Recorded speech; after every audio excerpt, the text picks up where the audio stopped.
your nation, your province, your southern Alberta. From the heart of Lethbridge, it's Bridge City News Weekend Edition with Jeanette Roche. Hello, thanks for joining us. June 10th marked the reopening of Stage 2 of Alberta's Reopen for Summer three-part plan. With that, many of Alberta's COVID-19 public health restrictions have been eased. Carson Marsuk has the details on how local businesses and organizations are feeling with the reopening.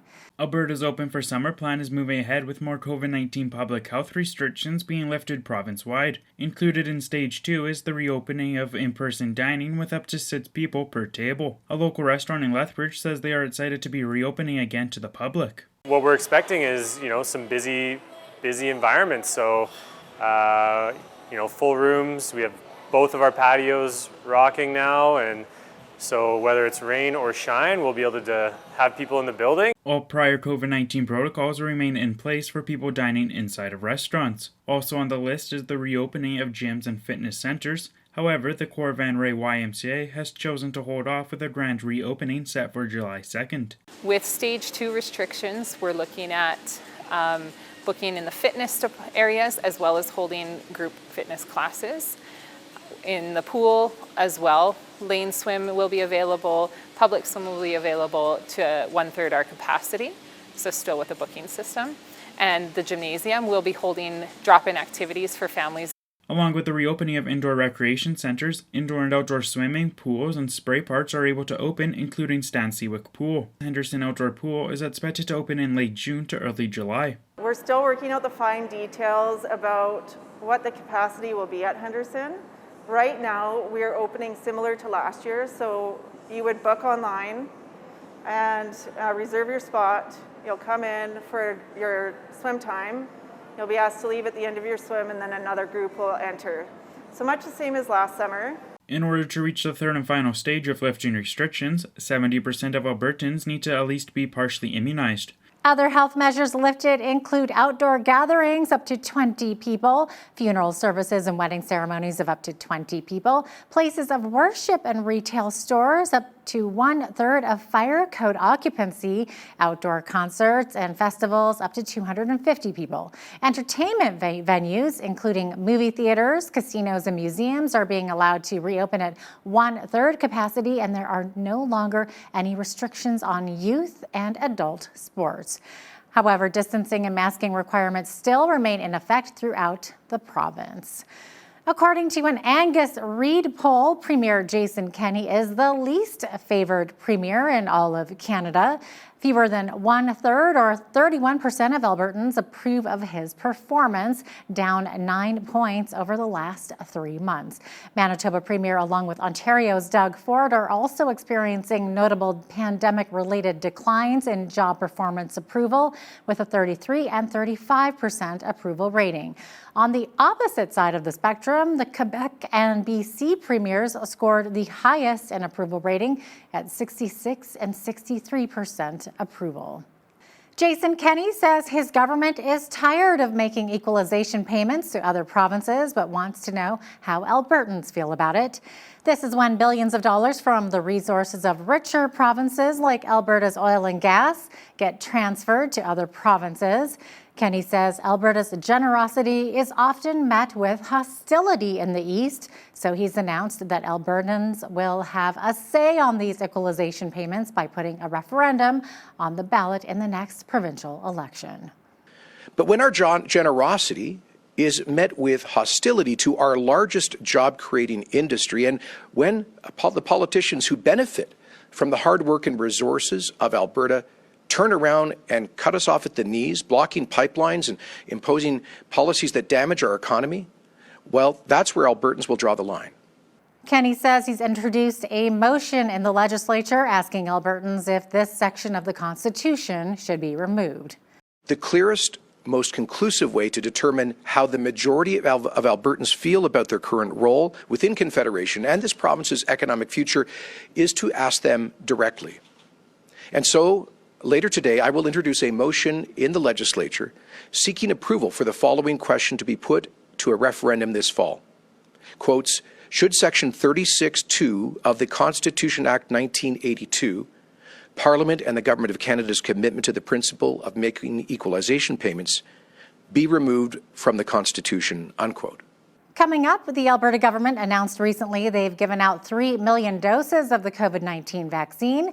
So does this mean the next stage of reopening could be coming along very shortly? After the break, we hear from our legislative correspondent, Tyler Dawson.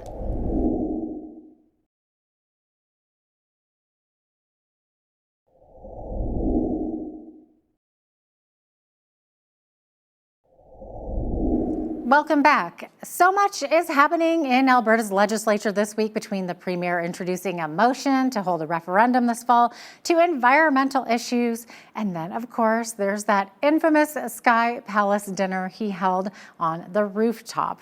Earlier this week, I spoke with our legislative reporter, Tyler Dawson, all about it. Take a look. So Jason Kenney has said, of course, he's sorry for the Sky Palace dinner that he held where it appeared that he wasn't social distancing, and he got a lot of pressure from within his own caucus, didn't he? Tyler, were you present for this apology as he has now come out and apologized? Did you hear it? I'm thinking the opposition isn't buying it. Yeah, I mean, I've seen the press conference, the video where he's sort of expressed some contrition. It's sort of a classic scenario in politics, where an apology 5 days ago or 6 days ago, whatever it is, really would have sort of nipped this in the bud, I think. But Kennedy sort of, stood firm for several days until, as you say, he started getting criticism, not just from caucus members, which of course we've seen several times over the past year or so, but from cabinet ministers as well, saying that they think he goofed and should issue an apology. And as for your other question, no, the New Democrats are not buying it. I have to give the New Democrats a bit of credit because they've come up with this moniker for the people who are there with Kenney, and they're calling them the liquor cabinet in question period, which, whatever else you think of this affair, is a darn good bit of political public relations, I would say. Yeah, totally. Has it come out yet who actually took these pictures or how they were taken? No, that remains a total mystery. Some of the best guesses that seem to be out there are that this might be a telephoto lens from an apartment or condo building sort of across the way. Perhaps someone floated a drone up there to take these photos. I tend to think it's probably a telephoto just because I can't imagine that if you were flying a drone around the legislature grounds, there wouldn't be sheriffs running all over trying to stop you. So, but yeah, one of the still open-ended mysteries of this affair. It is a mystery. All right, then. Now, Premier Kenney has said that in October we'll be having an equalization referendum. He put forward a motion in the legislature this week. So what came of this motion, Tyler, and what can this actually accomplish? Yeah, so this is a long-standing promise of the United Conservatives. I think probably all the way back to the election, certainly out of the Fair Deal panel report that came out a year-ish ago, I think, year and a half ago maybe. And what it is this motion goes before the legislature, and they basically determine the language that's going to be used in this referendum. It's going to be a simple yes/no question, something along the lines of, should the Alberta government press the Canadian government to remove the equalization formulas from the Constitution? Of course, Alberta can't really just change the Constitution. So what this is, according to Kenney, going to do is gives the Alberta government a little bit of negotiating power. They can then go to the federal government and say, look, we had a referendum on this.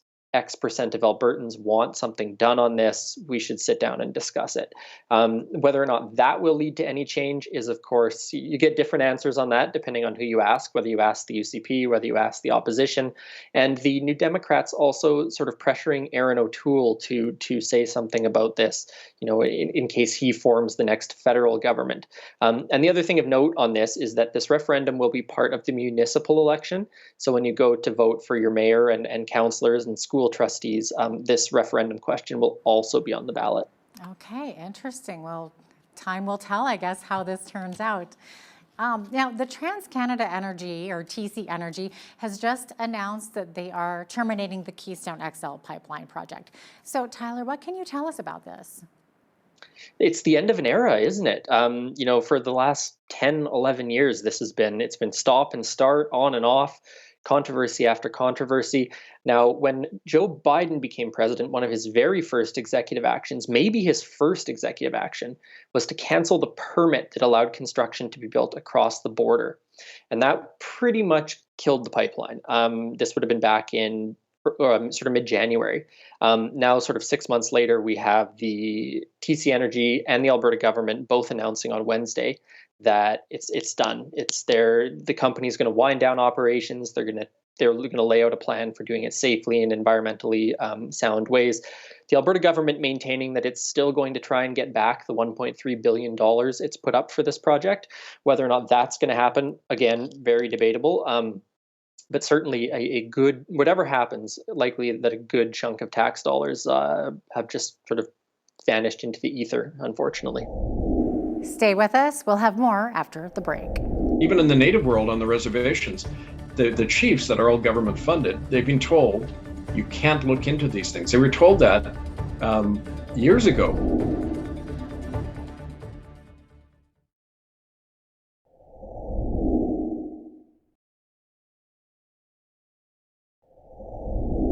Last week, we introduced you to Kevin ANNETT, a former minister who was kicked out of the United Church for shining a light on the atrocities of residential schools.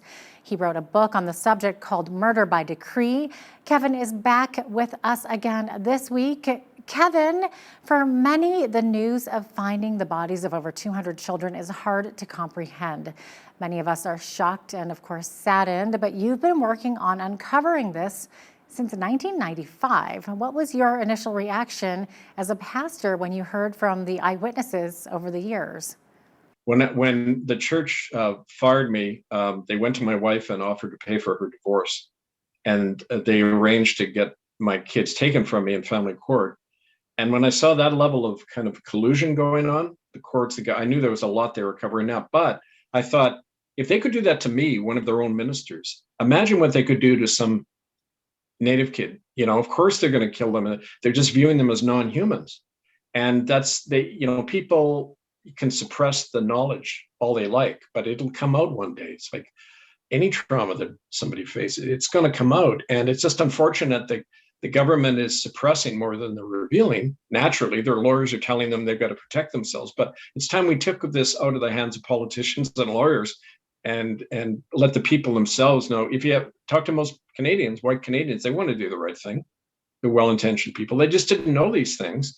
And, they're being discouraged all the time. Even in the native world on the reservations, the chiefs that are all government funded, they've been told you can't look into these things. They were told that years ago. I've even had people who are at meetings with the church, between the churches and the top Native organizations. And they made a deal in the late 90s saying, we will give you money for lawsuits about physical and sexual abuse, provided you never talk about dead children or mass graves. And they all agreed. And that went on that deal continued. Now, for some reason, now it's changing. And I think it's just another maneuver going on. But they agreed not to. They threatened their own people never to talk about these graves. Kevin, others have investigated these residential school atrocities, and in your book, Murder by Decree, you share the findings of Dr. Peter Bryce.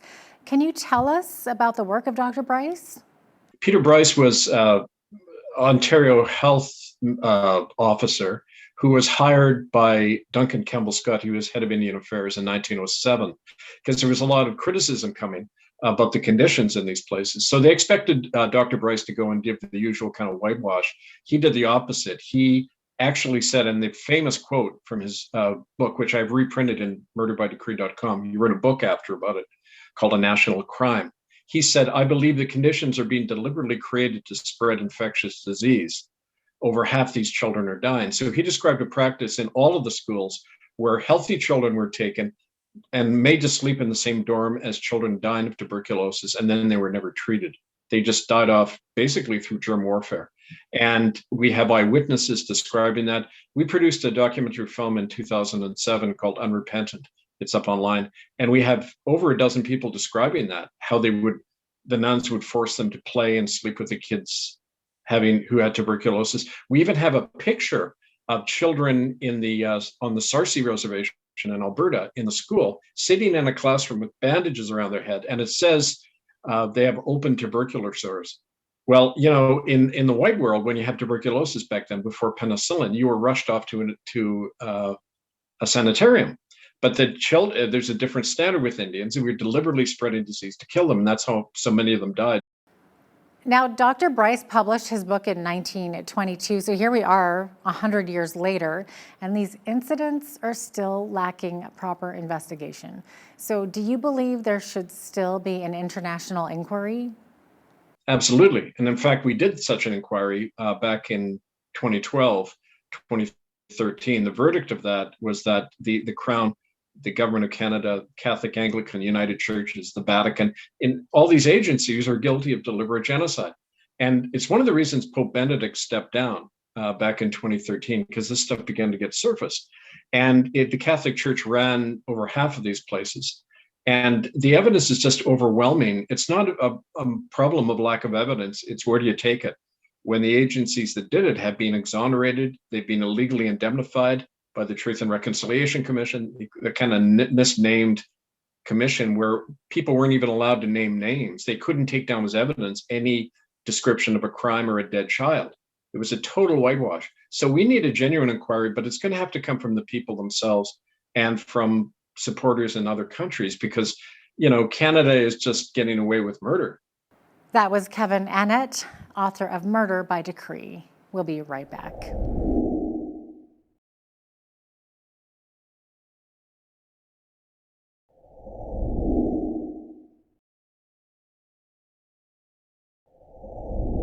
Imagine being ridiculed and bullied your entire life because of your teeth. Well, that was the reality for a 47-year-old Calgary man. Naveen Day has this truly heartwarming story, and you might want to have a box of Kleenex handy. 47-year-old Paul Bennett of Calgary has not smiled in public in over 10 years. His reason? He has a mouth of crooked and missing teeth that have given him a lifetime of pain, discomfort, criticism, and ridicule.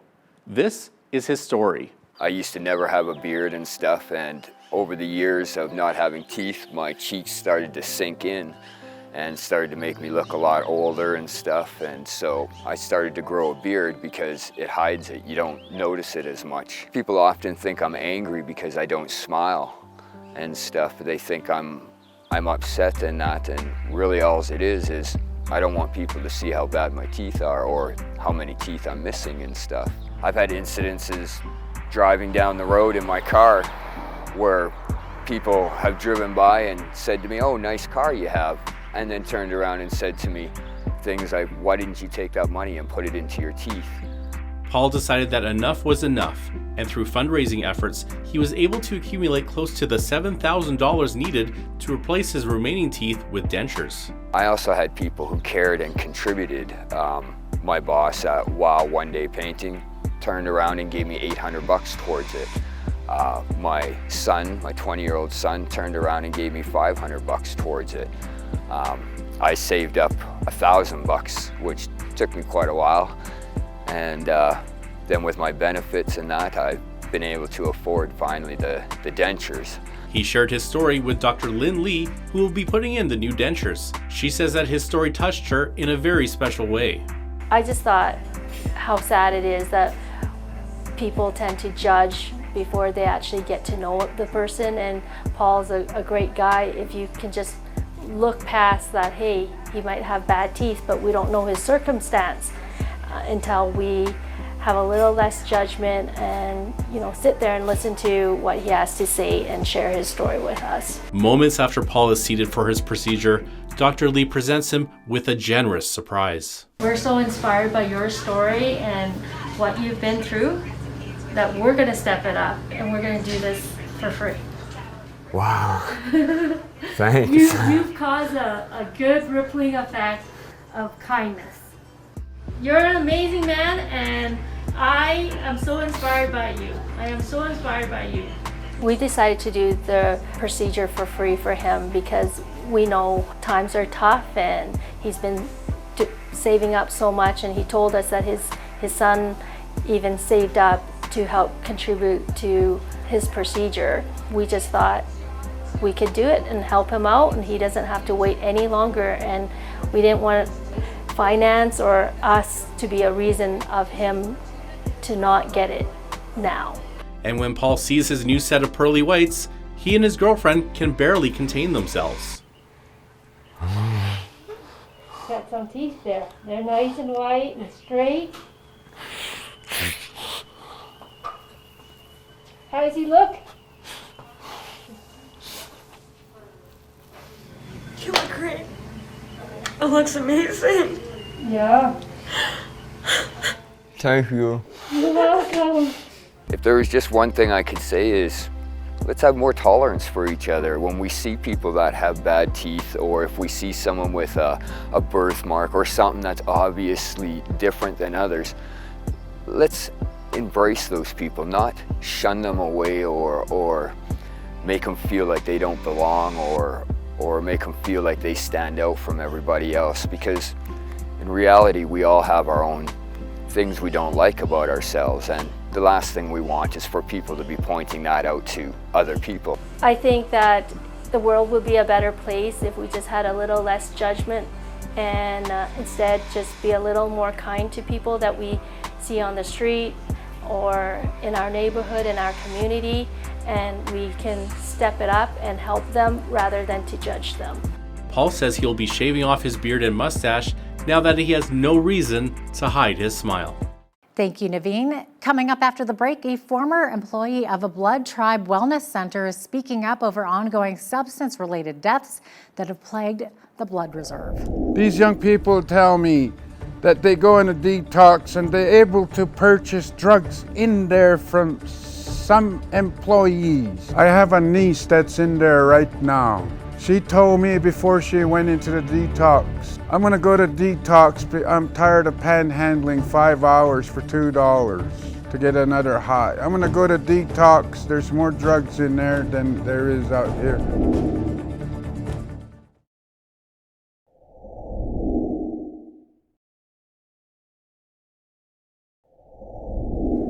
The bodies of a man and woman were found in a state of decomposition after authorities entered a Coaldale residence for a wellness check.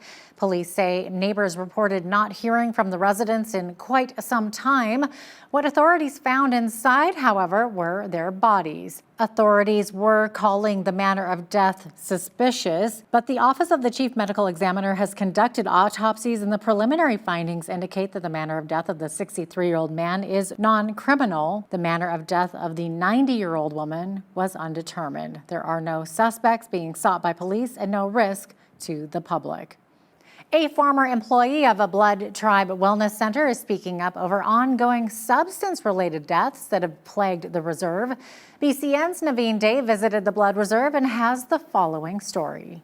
Roger Prairie Chicken says that millions of dollars given to the Blood Tribe First Nation for detox beds and supports for those dealing with addictions are not being used for their intended purpose. He reports that in the last fiscal year, 184 Blood Tribe members have died. 57% of those deaths were alcohol-related, and more than half of the remaining were prescription-related. Prairie Chicken organized a rally on Wednesday afternoon to give his community a chance to be heard. Our concerns as to the reality of the existence, not from the top part of what is given to you guys on false reports, but the reality of what's going on here in this level of the grassroots people. They said that they were going to help out with housing, with the addictions, and have programs, life skill programs. I don't see that happening on our reserve. We are losing too many people. Half of the time I'm sitting at home, we see our neighbor drive by with his backhoe. He's the one that goes and digs up the grave. We don't even know half of the time whose funeral it is. We are having funerals every day, it seems like. My daughter never grew up around drugs or alcohol. We always worked with the community with prevention of family violence. And she was really upset at herself about being an addict. And I told her it's okay, we can get through this.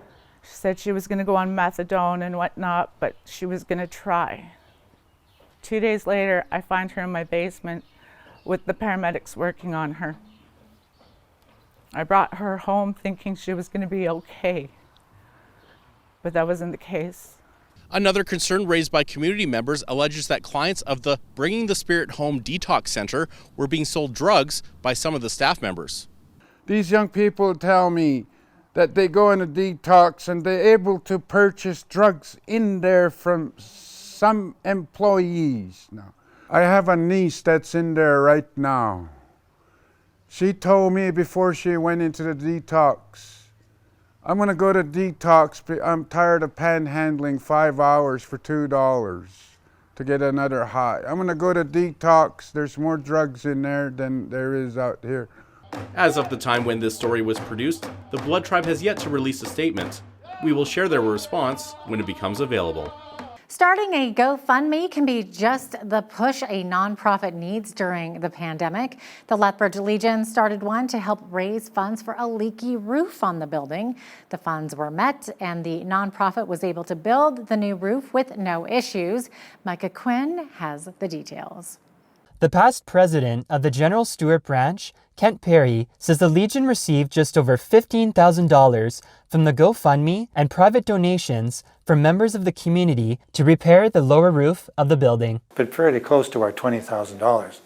Now we needed 40, but we thought that 15, we were 20,000. We thought if we could get anywhere near that, we were doing a good job. Perry says there's always a notion of how the Legion is perceived by the community. And you go through different ideas and how to get that information out there. But this was a very good one for us. You know, the response by the community and our members. The Poppy Chair for the General Stewart branch, Tom McElhinney, says the GoFundMe was all about the non-charitable aspect of the Legion, whereas the Poppy Fund raises money to help veterans. To support them and their families whenever they make the adjustment into civilian life. So although people would look at the Legion and say, well, I give money to the Poppy every year, they're bound to have money. Perhaps we do, but we cannot use it for repairs. We can't use it for anything else, specifically for that.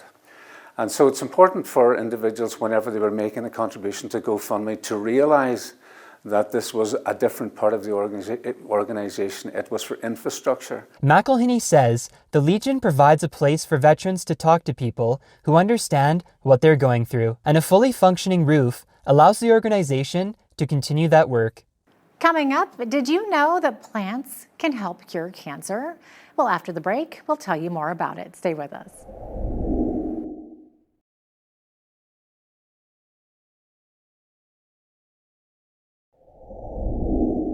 Natural treatments for our health and well-being are becoming more popular today, but how many of us are aware that plants can help us fight cancer, and that this may be happening right here in our own backyard in southern Alberta? Joining me to discuss this is Dr. Roy Goldstein. He is the director of the Cancer Cell Laboratory and the Natural Product Laboratory at the University of Lethbridge. He's also the vice president of the Natural Health Product Research Society of Canada. That is a mouthful.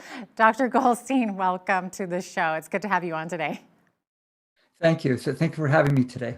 Of course. Now, first of all, can you share what you and your team are doing with your research into the possible health benefits found in some of the local flowers and plants that are growing right around us here in southern Alberta? Sure, that's right. What I can tell you is that, as you mentioned, we are a research team at the University of Lethbridge. And for a few years now, we've decided to look very, very closely at the plants that grow in this area, and then to see if they have any medical properties that might be useful for, for patients largely in cancer, but also in some other domains as well. This is it's an area now that we've been in for about 7 years. That's interesting. So I know I didn't realize this, and maybe many of us didn't associate plants necessarily with fighting cancer. So what type of plants can have that potential cancer-fighting ability? Well, in fact, it turns out that the plants really are the best medicines in many cases, and especially in cancer. Prior to joining the University of Lethbridge, I used to work in the pharmaceutical industry. And so I'm sort of attuned to the idea of looking at plants in the first place. But really, it is that the number 1, the number 2, and the number 3 cancer medicines in the world come from plants. And so, of course, that makes it a bit more obvious, knowing that maybe we need to look at some of the plants, in this area as well. Yeah, that's interesting. Now, you say that your mission is to find all the chemicals in all of the plants. So have you been able to find any new plants over the last year with potential cancer-fighting chemicals? And I hear that you're even putting drones to use in searching for these plants. That's right. We've actually been moving to a number of new technologies to work us to help us work through this. In fact, but in fact, it turns out often, at least in the area where I work, it's sort of in the scientific domain. When people think about plants, what they do is they tend to think of the tropical regions, such as the Amazon. And there's a lot of scientists who have gone to that area to look for plants. And then, as it turns out, there was an idea that came with a colleague of mine, Dr. Sophie Kearney, who's at Lethbridge College, and my laboratory about 7 years ago. With some of the experiences that we've had working elsewhere, we realized that the plants from this area, from southern Alberta, have not really been studied. But in fact, there's some really good scientific reasons why maybe they should be. And so we launched a number of pilot studies. And it turns out those pilot studies were very, very interesting right from the very beginning. And indeed, we have found some plants. We found some chemicals inside those plants that I think that are really on a start to an interesting path. Yeah, it's interesting that you have a collaboration with Lethbridge College, in which I've actually had the opportunity to speak with Dr. Kearney. So that was pretty fascinating as well. Now, Dr. Colstein, you've spoken with local Indigenous people here about some of the use of their traditional uses of native plants species. So which plants have they used as potential healing methods? Yeah, that's right. That's a very important point, because when I mentioned that, when I say that not a lot is known about the plants in this area, what I'm really saying is not a lot of scientific information is known about the plants from this area. But in fact, the First Nation peoples who live here from the Blackfoot Confederacy, there's actually two tribes with which we work, the KENNEY and the PLUME. We actually contact them right at the very, very beginning of this project, because as you just mentioned, they actually know quite a bit about the plants. And it's been very, very interesting for us at a number of different levels. What we've been doing is we've been consulting with them on some of the plants, and we work with one. We actually, they've asked us to be using the Blackfoot name on these. So sometimes we don't even know the Western scientific name. In one case, there's a plant that's called, if I pronounce it correctly, it's Samanitis. And this was brought forward to us from a student at the University of Lethbridge and an elder working with her. And we've been fortunate too, the University of Lethbridge, and I'll say Lethbridge College too, both of these centers really, really support this type of work, and have been quite involved in trying to bring these two views, that of the First Nations and also that of scientific research together. What a great idea. That's absolutely fantastic. Now, here's a name of a plant that I really like. What can you tell us about the brown-eyed Susan?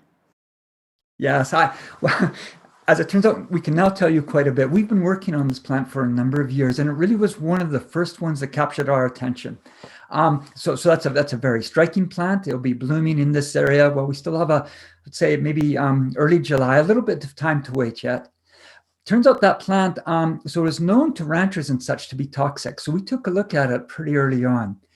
And to our happy scientific surprise, we found it actually did very, very well in some of the starting cancer tests that we did. Some of the work that we've done on it, we've isolated the chemical that's responsible for that anti-cancer activity. We're very closely with scientists in University of British Columbia and in Switzerland on this project, because it turns out to be this chemical stops cells, cancer cells especially, from dividing. And so we want to know a lot more about it. It turned out to be important too, because it opened our eyes really to some new problems and to some plants in this area that might have similar properties as well. No, that's one of our star plants. That is absolutely fascinating. Is that being used already in modern medicine, or is it kind of just on the tip of your research basically right now? No, it's on the tip of our research. These processes are quite long. That's going to take a few years. We really have to do quite a bit of work yet, and we're bringing in more teams from other centers to help us to go faster with these studies. When I say I have to be careful, it's I talk about this as being potential cancer treatments. It doesn't mean that these aren't medicines. What it does mean, however, is that they're on the right path to getting there, and then they'll be looked at very, very carefully and to see just how good they are. Interesting. Now, I understand that the wolfberry plant, also known as the snowberry, is showing signs of promise when cells from these plants are exposed to light. Can you explain how you get the right part of the plant and how it needs to be treated to reveal potential use in fighting cancer? Yes, yes. That was a very interesting story for us as well, in fact, because it began there was a person who lived on a small farm just outside of Edmonton who actually contacted us. And she said that maybe we should look at this plant. And she contacted us really at the right time. We had the opportunity and the resources to start that. And what it turns out is that there's the plant as the wolfberry or the snowberry. It too has some very interesting chemicals in it. These chemicals probably are going to be more for a different disease. They're going to be linked with, well, they are linked now with a disease. It's a rare childhood disease that's called a Pelge-Huet syndrome.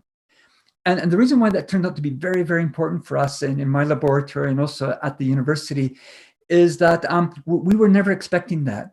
And so it's teaching us a bit of a lesson that we really need to keep our eyes open, and that we really need to look carefully at all the plants that are here, because we can't really be sure, we can't predict ahead of time what we're going to find. And so by looking at all of them, and earlier you mentioned our mission, that's why we want to look at all the plants and all the chemicals that are inside them. I think we're going to find some very, very interesting things that way. I think you are too. Now, do you have a ballpark guess as to how long it may take to see these plants actually used to treat cancer? Yeah, our ballpark number is usually around 10 years, in fact. But the pandemic is teaching us a lot of things. Of course, all of us were in the middle of this terrible pandemic. There's been some good news on the science side with that, is that with the pandemic, I think scientists are learning now how to work faster and to work more efficiently. And I think as soon as we get through this pandemic, that type of information is then going to move into the areas where my laboratory and other laboratories work. And we really, really hope that we can shorten that time by quite a bit. Yeah, I hope so too. And by the way, what kind of responses to your research are you getting from the global scientific community?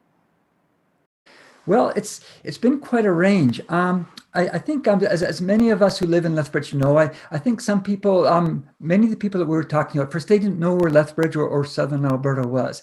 So at first talking to them wasn't so straightforward. But what's been happening is really through the work of Dr. Kernes and now with the University of Lethbridge, we've been able to talk to more and more people. And they've realized that this idea of looking at plants that grow in Canada, that grow in areas that we've never really explored before, that have connections with perhaps some of the First Nation communities, they're realizing that we actually need to do a lot more work in that area. And the last few years have been much more productive. We now work, as I mentioned, with Brown-Eyed Susan and with a team in Switzerland, team in UBC. We have another project where we work with a team in Belgium, teams in France, and of course, more teams in Canada as well. So it's been picking up quite a bit. And I guess too, part of our idea is that we really need to focus on the strengths of the area where we live. Maybe people in business, they might appreciate this as well. Global science has also become much more competitive science. So where we find ourselves sometimes competing with large universities like the University of Toronto or the universities in the San Francisco area. And so we thought we really need to draw from the strengths that we have here in Southern Alberta, our agricultural knowledge, our connections with communities, our plants that are from this area. And I think that's been helping us quite a bit. No, I'm becoming much, much more positive. Absolutely. And it's such a great way to put the University of Lethbridge and Southern Alberta on the map too, especially with these European they've been very nations. supportive. Yeah, other countries that, like you said, hadn't even heard of Alberta. That's fantastic. Now, Dr. Goldstein, I'm told that your research also may be put to use for natural cosmetics. Can you tell us a little bit about that? Yeah, so it wasn't one of our ideas at the very, very, very beginning. I'm not a person, I myself don't use a lot of cosmetics, but we began to realize just by, there are stores in Lethbridge that are now promoting cosmetics based on natural products. And we see that in some of the larger shops as well. And then we thought, well, maybe some of the plants here might be important for that. And it turned out we've done some preliminary work. I have a research team at the university who's working on this as well. And indeed, yes, as we know too, that the plants in this area grow under some very harsh conditions. And so the plants produce chemicals that help them adapt to that. And those are the natural products that work very, very well in cosmetics. And so we think too, here we're quite optimistic and we have some good scientific data to support that. We think here too that we might have some very interesting products, maybe for that field. And if I could just add one more part to that, I've noticed too, it's attracted students who maybe aren't so interested in some of the physics that comes with this or some of the other aspects. But it turns out they're quite interested in maybe some of the wellness areas that come with these plants. And these students have now been finding a way to work in research laboratories as well. Yeah, it's fascinating that work that you're actually doing there. So I really appreciate you coming on and sharing that with us today, Dr. Goldstein. Thank you. No, it's my pleasure, and I appreciate the interview.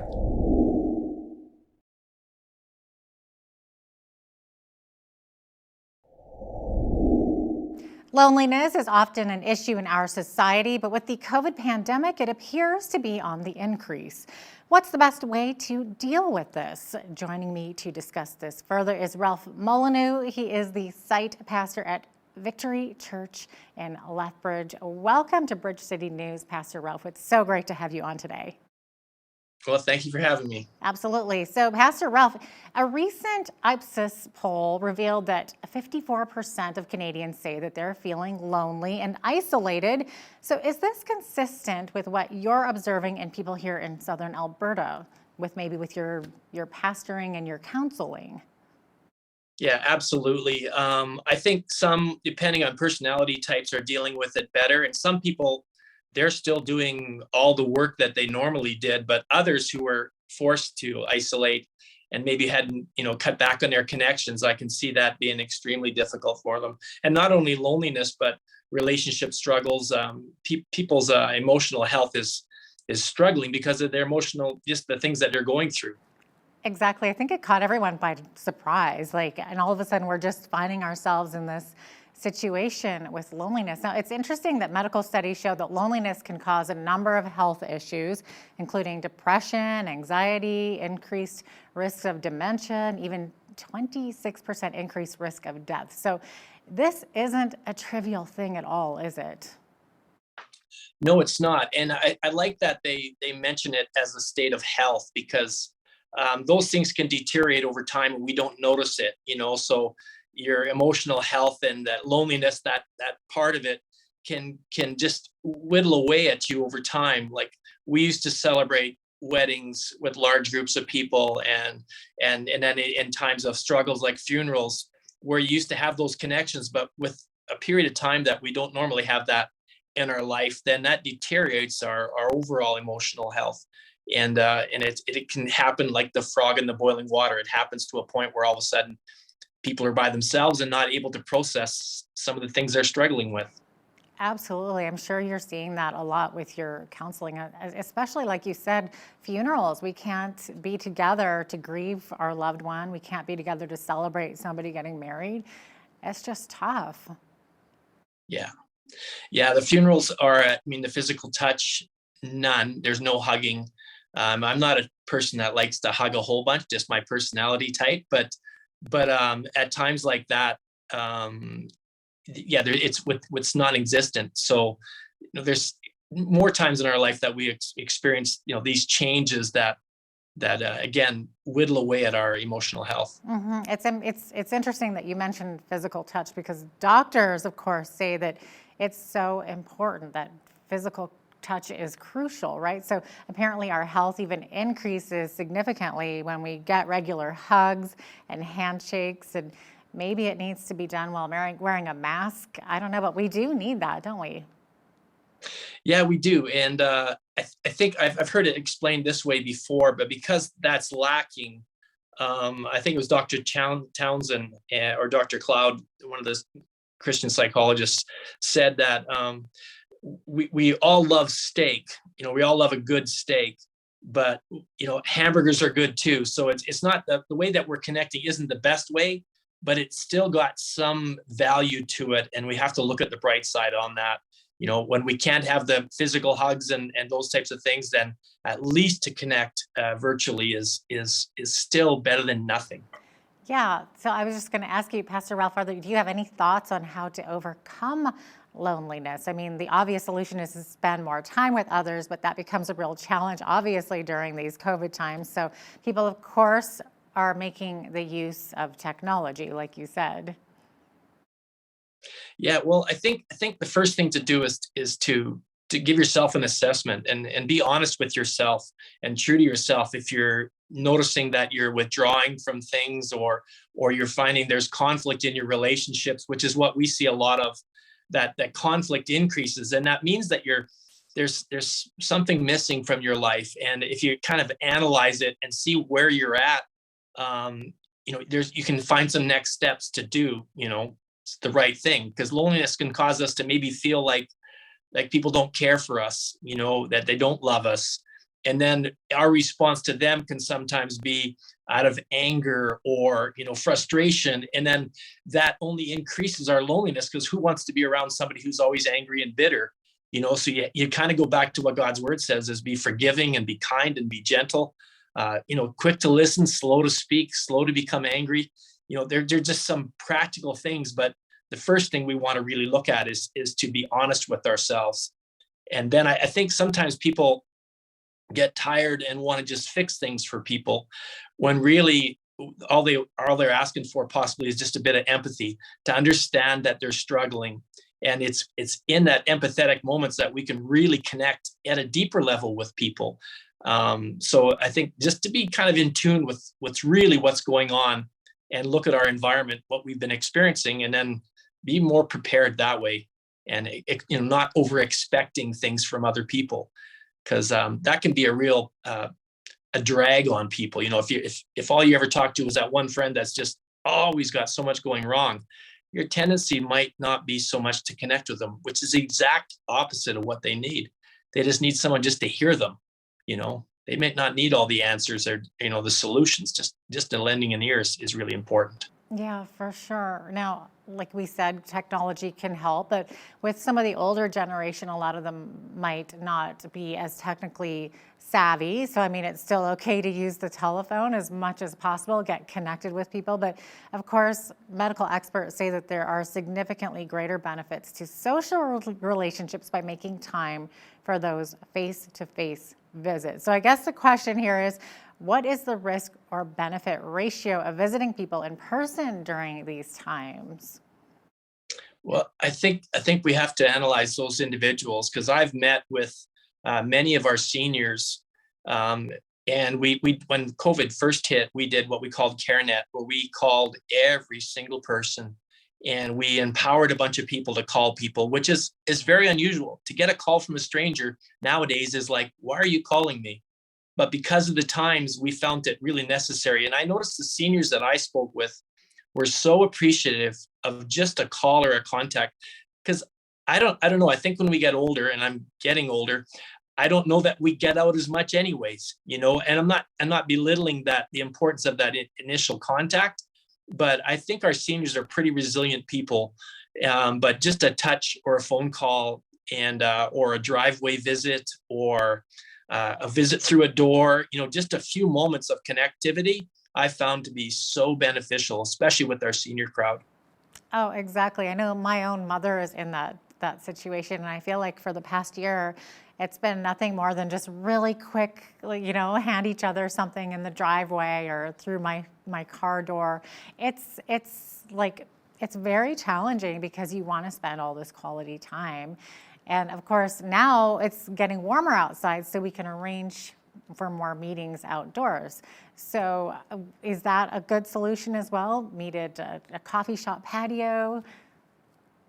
Absolutely. I've been doing a lot of Zoom counseling, mainly because to meet someone in person, if you're indoors, you should be wearing a mask. Yeah. But another thing I've been doing is walks, and there's multiple benefits from that. So you'll see me 2 or 3 times a week walking around Henderson, just connecting with somebody around, the lake here in our town, and or the coulees. And I think, again, if we look at it in a positive way, I just say, hey, how'd you like to go for a walk? And then the individuals typically go, yeah, I'm up for that. And then you're both, there's multiple benefits to that, but it feels good to be outdoors as well. but then to see their face not behind a mask is also really important. Oh, absolutely. Now, how can churches help relieve loneliness? Any thoughts on how to include people who are on their own? Well, we've just launched a Facebook campus, so there's much more connectivity during the service, because what we found is many people were just watching the screen as a church, and you can watch a screen anywhere, but we were responding much more one-on-one in that aspect through our Facebook campus, which just launched. But we still invite people out, and then we watch that connectivity online, and then ask them if there's anything. Just ask them if there's anything we can do, for them. They need a hand with something. Is it a physical need, or maybe it's finances or groceries or things like that. And then in that, we also have been inviting people to begin to serve, because I found that many people wanted to be busy doing something rather than sitting in an empty house. So at that point, we said, well, let's empower you to do those care calls. And how would you like to connect with 10 people each week, just to see how they're doing, just a 10-minute conversation or 3-minute conversation. So to get people active, I think is a real key thing to keep the loneliness down, because, we're made on purpose for a purpose. And when that changes, we need to get active and just say, okay, look, we're just not going to sit locked up. There's things we can do even in that state. And churches have been, I believe, instrumental in caring for that health of other individuals in our community through this whole deal. That's wonderful. Now, for disabled individuals, the loneliness factor apparently doubles, and that's something to keep in mind during these times, isn't it? Yeah, definitely. And I hats off to anybody who's caring for an individual, because, in some cases it's a matter of life and death.